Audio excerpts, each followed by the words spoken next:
بسم اللہ الرحمن الرحیم۔ معزز سامعین و ناظرین، آج ہم ان دو باتوں پر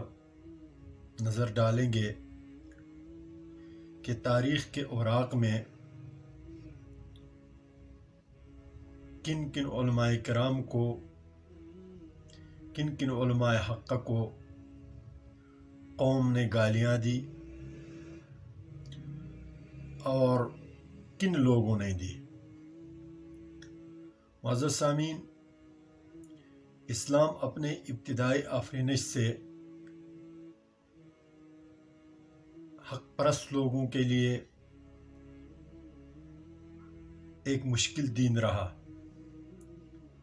جب نبی اکرم صلی اللہ علیہ وسلم نے اسلام کا اعلان کیا، قوم کو توحید کی طرف بلایا، تو اس پر لوگوں نے پتھر برسائے، لوگوں نے اس کی کردار کشی کرنے کی کوشش کی۔ حضرت ابوبکر صدیق رضی اللہ تعالیٰ عنہ اسلام لے آئے، لوگوں نے اس کو تکلیف پہنچائی۔ حضرت بلال حبشی رضی اللہ تعالیٰ عنہ جب اسلام لے آئے، اس کو تکالیف سے دوچار کیا۔ اسی طرح مکہ مکرمہ میں جب تک نبی اکرم صلی اللہ علیہ وسلم رہے، اسی وقت ہر صحابی کسی نہ کسی حد تک تکلیف، مشقت اور مصائب کا شکار رہے۔ اس کے بعد صحابہ نے سکہ سانس لیا۔ تابعین کے دور سے جو علماء حق ہوتے تھے، ان پر وقت کے حکمران مظالم ڈھاتے تھے، قتل کرتے تھے۔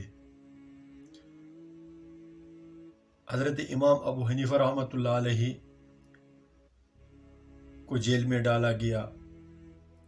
گالیاں دلوائی گئی، اور ایک طبقہ علماء اسی وقت بھی حکومت وقت کے ساتھ مل کر امام صاحب اور اس کے جو ہم خیال علماء کرام، علماء حق تھے، ان کے خلاف پروپیگنڈا کرتے رہے۔ پھر حضرت امام احمد بن حنبل رحمۃ اللہ علیہ کا زمانہ آیا، خلق قرآن کا مسئلہ اٹھایا گیا۔ اس پر ایک گروہ ایسا تھا جو حکومت وقت کو ورغلاتا تھا، اور حضرت امام احمد بن حنبل رحمۃ اللہ علیہ کو جیل کے اندر مشقتوں سے دوچار کیا گیا، لوگوں کے ذریعے سے، عوام کے ذریعے سے گالیاں نکالی گئی۔ اسی طرح تاریخ اٹھا کر دیکھیے کہ جس زمانے میں جس حکمران کے خلاف، جس نظام کے خلاف علماء حق نے آواز بلند کیا، تو اسی وقت کے حکمران، اسی وقت کے با اثر طبقات نے عوام کو ورغلا کر پروپیگنڈا کے ذریعے علماء حق کو گالیاں دلوائی گئی، ان کی کردار کشی کی گئی۔ حضرت امام ابن تیمیہ ہو یا علامہ ابن قیم ہو، یہ محدث اعظم امام بخاری ہو، امام ترمذی ہو، ہر ایک کی تاریخ اٹھا کر آپ دیکھیں کہ جب انہوں نے حق کا آواز اور حق کے سربلندی کے لیے آواز اٹھائی، تو حکومت وقت نے ان کو عوام کے ذریعے سے ان کو تکالیف اور ان کو مشقتوں میں ڈالا گیا۔ یہ سلسلہ ہمارے برصغیر میں انگریزوں کے زمانے سے پہلے بھی اس طرح ماحول بنایا گیا تھا کہ وقت کے حکمرانوں کے خلاف جب علماء حق نے آواز بلند کی، تو ایک طبقہ علماء کا وقت کے حکمرانوں کی چاپلوسی کرتی رہی، اور جو علماء حق تھے ان کو گالیاں دلوائی گئی، ان کو جیلوں میں بند کیا گیا۔ اس کی زندہ و جاوید مثال مجدد الفسانی شیخ احمد سرہندی رحمۃ اللہ علیہ کی ہے کہ جب اس نے دین اکبری کے خلاف تحریک چلائی تو فیضی اور اسی طرح کے علماء اکبر کے ساتھ تھے، انہوں نے ان کو ورغلایا اور شیخ احمد سرہندی رحمۃ اللہ علیہ کو قید و بند کی صعوبتوں سے دوچار ہونا پڑا۔ پھر شاہ ولی اللہ محدث دہلوی رحمۃ اللہ علیہ کو دیکھیے، اس وقت جب اس نے تحریکات شروع کیے تو اس کو تکالیف سے دوچار ہونا پڑا۔ اس وقت کے حکمرانوں نے اس پر مظالم ڈھائے، عوام سے ان کو گالیاں نکلوائی گئی اور اس کی کردار کشی کی کوشش کی گئی۔ شاہ عبدالعزیز رحمۃ اللہ علیہ کا زمانہ آیا تو اسی وقت بھی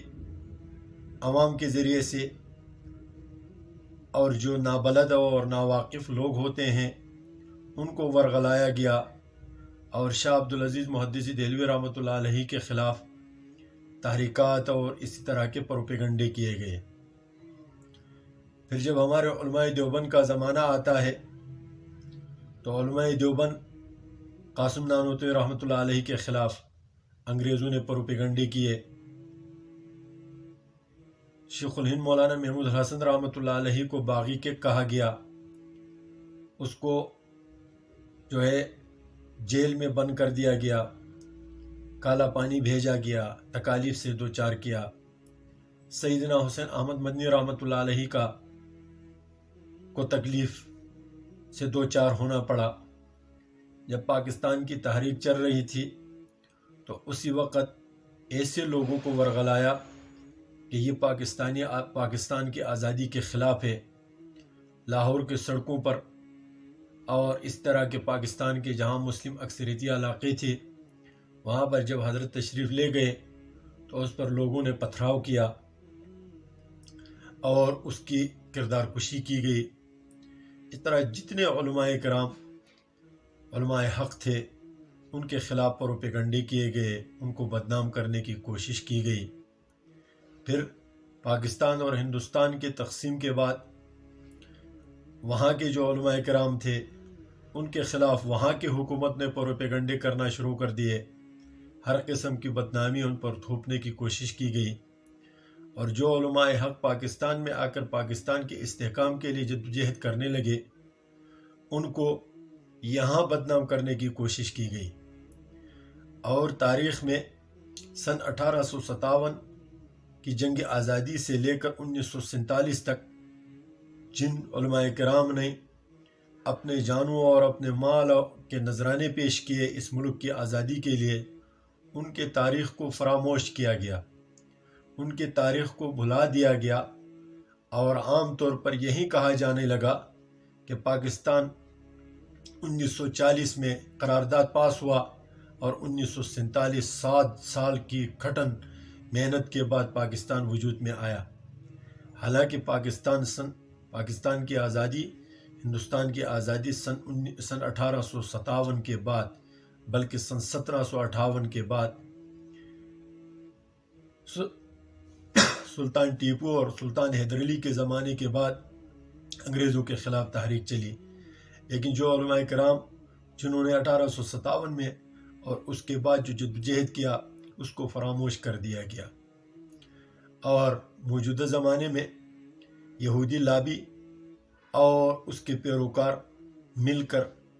اسی طرح علماء کرام کے خلاف پروپیگنڈے کر رہے ہیں، گالیاں نکلوا رہے ہیں، وہ بھی نوجوان مسلمانوں سے، جن کے کانوں میں اذان دینے کے لیے، جن کا نماز جنازہ پڑھانے کے لیے، جن کا نکاح پڑھانے کے لیے، جن کے 5 وقت نماز پڑھانے کے لیے علماء کرام ہی ہوتے ہیں، لیکن انہی نوجوانوں کو علماء کے خلاف اور علماء کی کردار کشی میں استعمال کیا جا رہا ہے۔ اب جن نوجوانوں کو اسلام کے اکائی کا بھی پتہ نہیں ہوتا، سیاست کے شد بد سے خبر نہیں ہوتے، وہ بھی علماء کرام کی کردار کشی کرتے ہیں۔ یہ اصل میں اس خفیہ تحریک کا